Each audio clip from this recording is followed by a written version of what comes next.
And now, with the greatest joy and respect, I have the honor of inviting the Most Honorable Prime Minister of India, Mr. Narendra Modi, for his keynote address to this august gathering.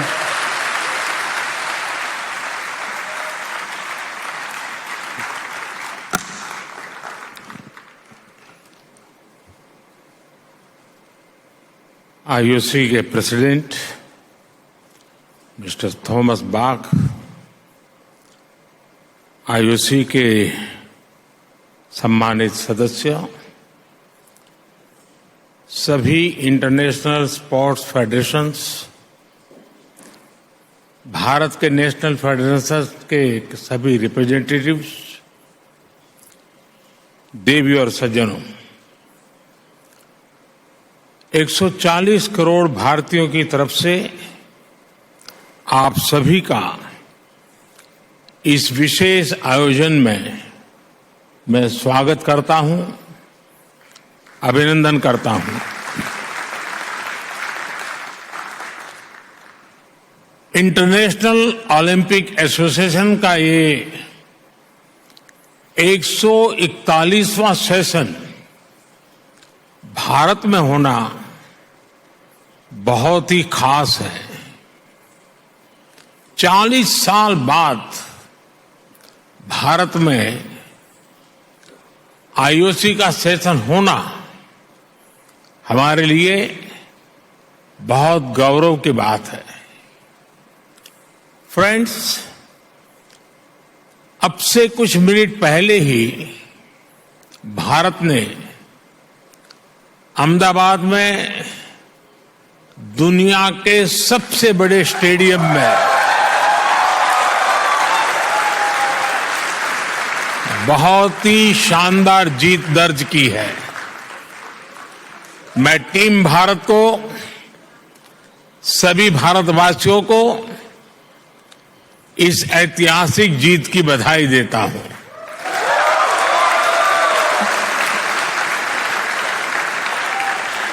साथियों, sports Bharat में हमारे culture का, हमारी lifestyle का एक important हिस्सा रहा है। आप भारत के गांवों में जाएंगे तो पाएंगे कि बिना स्पोर्ट्स के हमारा हर फेस्टिवल अधूरा है। हम भारतीय सिर्फ स्पोर्ट्स लवर नहीं है, बल्कि हम स्पोर्ट्स को जीने वाले लोग हैं। और ये हजारों वर्षों की हमारी हिस्ट्री में रिफ्लेक्ट होता है। इंडस वैली सिविलाइजेशन हो, हजारों वर्ष पहले का वैदिक काल हो, या उसके बाद का टाइम पीरियड, हर कालखंड में स्पोर्ट्स को लेकर भारत की लेगेसी बहुत समृद्ध रही है। हमारे यहां हजारों साल पहले लिखे ग्रंथों में 64 विधाओं में पारंगत होने की बात कही जाती है। इनमें से अनेक विधाएं खेलों से जुड़ी हुई थी, जैसे horse riding, archery, swimming, wrestling. ऐसी अनेक स्किल्स को सीखने पर बल दिया जाता था। आर्चरी यानी धनुर्विद्या को सीखने के लिए तो पूरी एक धनुर्वेद संहिता ही लिखी गई थी। इस संहिता में एक जगह कहा गया है, धनुष चक्रंच कुतंच खड़गंच छुरी का गदा सप्तमम बाहु युद्धम शादेवम युद्धानि सप्तदा। यानी धनुर्विद्या से जुड़ी 7 प्रकार की स्किल्स आनी चाहिए, जिसमें धनुष बाण, चक्र, भाला यानी आज का जेवलिन थ्रो, तलवारबाजी, डैगर, गदा और कुश्ती शामिल है। साथियों, स्पोर्ट्स की इस हजारों वर्ष पुरानी हमारी लेगेसी के अनेक साइंटिफिक एविडेंस है। जहां मुंबई में अभी हम हैं, वहां से करीब 900 किलोमीटर दूर कच्छ में यूनेस्को की वर्ल्ड हेरिटेज साइट है धौलावीरा। धौलावीरा 5000 साल से भी पहले एक बहुत बड़ा और समृद्ध पोर्ट सिटी हुआ करता था। इस प्राचीन शहर में अर्बन प्लानिंग के साथ साथ स्पोर्ट्स इंफ्रास्ट्रक्चर का भी एक शानदार मॉडल मिला है। खुदाई के दौरान यहां 2 स्टेडियम सामने आए हैं। इनमें से एक तो दुनिया का सबसे पुराना और उस समय का दुनिया का सबसे बड़ा स्टेडियम है। 5000 साल पुराने भारत के स्टेडियम में एक साथ 10,000 लोगों के बैठने की कैपेसिटी थी। भारत की एक और एंशियंट साइट राखीगढ़ी में भी स्पोर्ट्स से जुड़े स्ट्रक्चर्स की पहचान हुई है। भारत की ये विरासत पूरे विश्व की विरासत है। फ्रेंड्स, स्पोर्ट्स में कोई लूजर नहीं होता। स्पोर्ट्स में सिर्फ विनर्स और लर्नर्स होते हैं।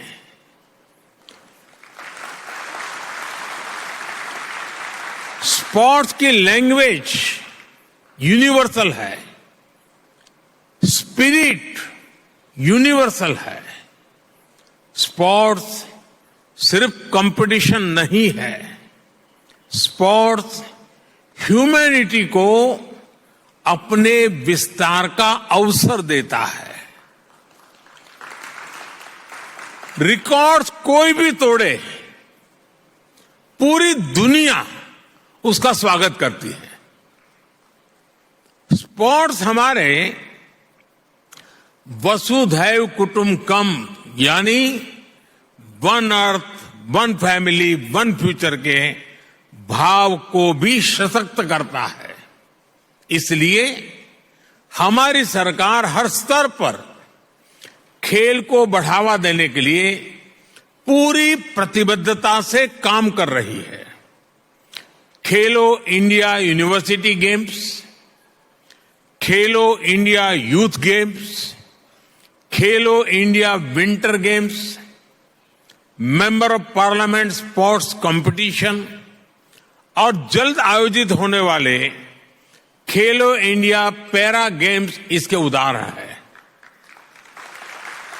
हम भारत में खेलों के विकास के लिए इंक्लूसिविटी और डाइवर्सिटी पर भी लगातार फोकस कर रहे हैं।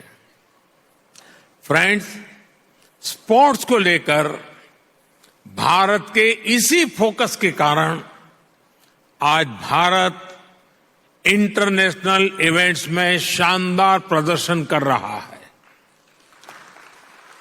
पिछले ओलंपिक्स में कई भारतीय एथलीट ने बेहतरीन प्रदर्शन किया। हाल में संपन्न हुए एशियन गेम्स में भारत ने हिस्टोरिकल परफॉर्मेंस दी है। उससे पहले हुए वर्ल्ड यूनिवर्सिटी गेम्स में भी हमारे यंग एथलीट ने नए रिकॉर्ड बनाए हैं। ये भारत में बदलते और तेजी से विकसित होते स्पोर्ट्स लैंडस्केप का संकेत है। साथियों, बीते वर्षों में भारत ने हर प्रकार के ग्लोबल स्पोर्ट्स टूर्नामेंट ऑर्गेनाइज करने के अपने सामर्थ्य को साबित किया है। हमने हाल ही में चेस ओलंपियाड का आयोजन किया, जिसमें विश्व के 186 देश शामिल हुए।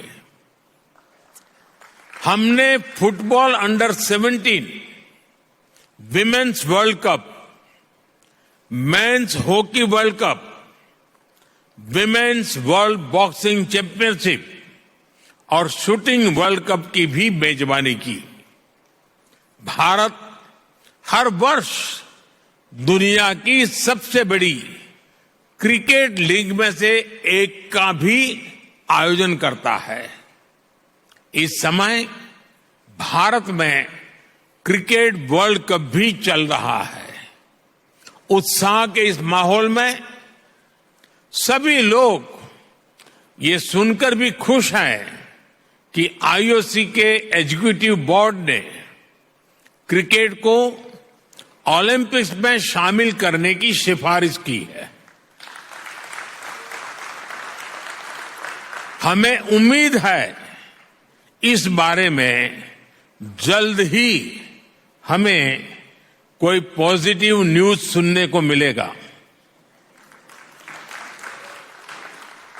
साथियों, ग्लोबल इवेंट्स का आयोजन हमारे लिए दुनिया भर के देशों के स्वागत का मौका होता है।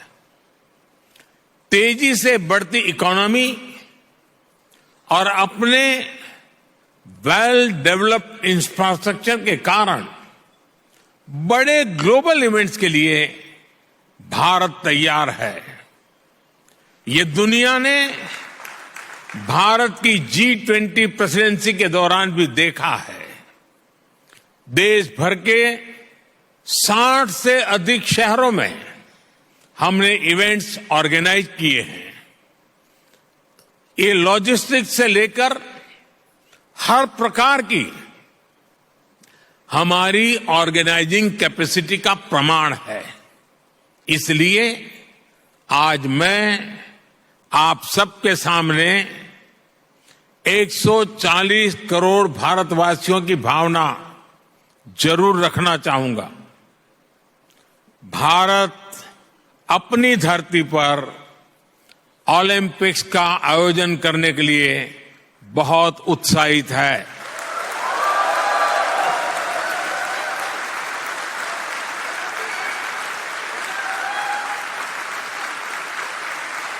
साल 2036 में भारत में ओलंपिक्स का सफल आयोजन हो, इसके लिए भारत अपने प्रयासों में कोई कमी नहीं रखेगा।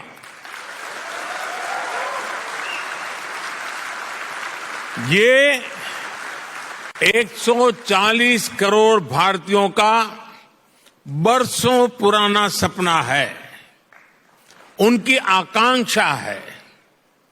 इस सपने को अब हम आप सबके सहयोग से पूरा करना चाहते हैं और 2036 ओलंपिक्स से भी पहले भारत साल 2029 में होने जा रहे यूथ ओलंपिक्स की मेजबानी करने को भी इच्छुक है।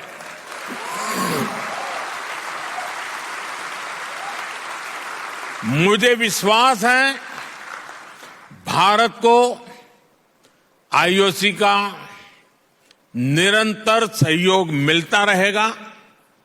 फ्रेंड, स्पोर्ट सिर्फ मेडल जीतने का नहीं, बल्कि दिलों को जीतने का माध्यम है। स्पोर्ट्स सबका है, सबके लिए है।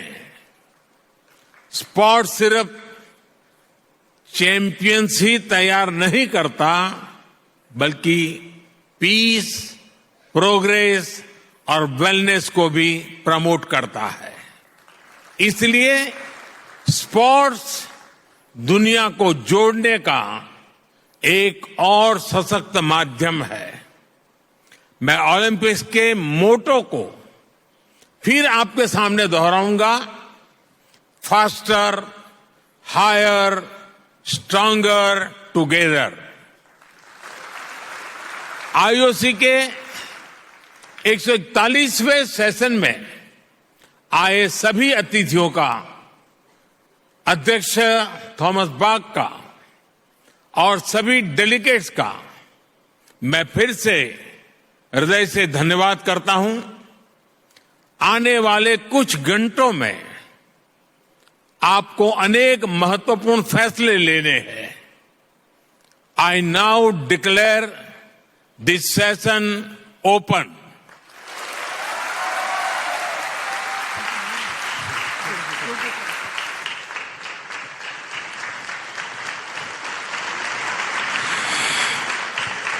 Thank you, Honorable Prime Minister, for your inspiring address. We now request the Honorable